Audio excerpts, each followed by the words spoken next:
So we're here this morning to examine the expanded deployment of grid-scale energy storage. As with many of our hearings in this Congress, this is part of our committee's ongoing efforts to address climate change by promoting the development of innovative and clean energy technologies. Earlier in the year, we held scene-setting hearings on opportunities for energy innovation and climate change in the electricity sector.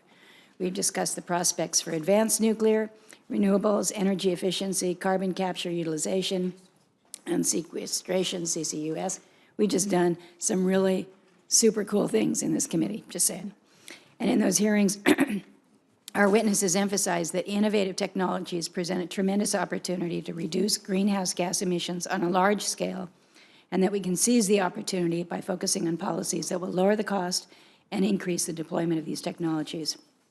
So we're working hard in the committee to do just that. We're taking this challenge seriously. We understand that if we're going to be serious about addressing climate change, we need to come together on Hold on, here we go. Yeah, thank you.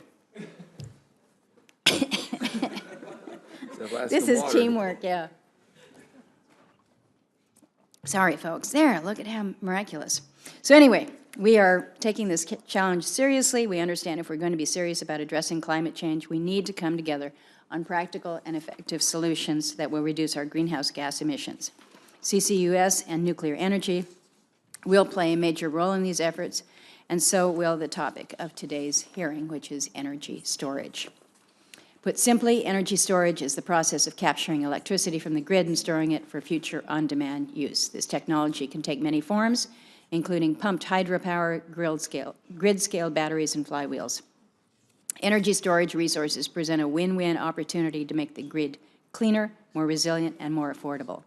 By storing power when it's cheapest and dispatching it during peak demand periods when power is most expensive, energy storage can significantly lower consumers' power bills. It can also help avoid or defer the need to build out additional electric generation, transmission, and distribution infrastructure. Energy storage can play a key role in our nation's ongoing transition from large and predictable generation resources to a decentralized and more intermittent supply.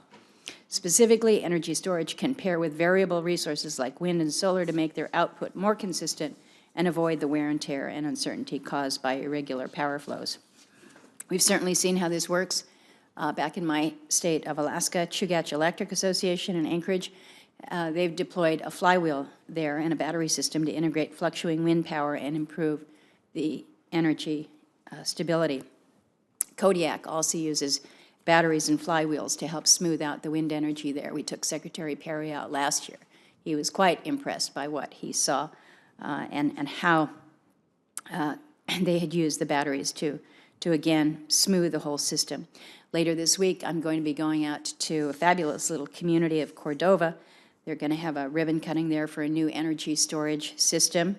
They're going to pair a battery with hydropower to lower their energy costs in that little fishing village and reduce their reliance on diesel fuel. So, as usual, Alaskans are innovating in some pretty exciting technologies. So today we'll examine the state of energy storage technologies, the regulatory and economic challenges of deploying more of these technologies, and how the federal government can partner with industry to get more of these technologies on the grid. So we've got a great panel here with us this morning. Before I introduce them, I will turn to Senator Manchin for his opening statement. And again, thank you, Senator Manchin, and to colleagues.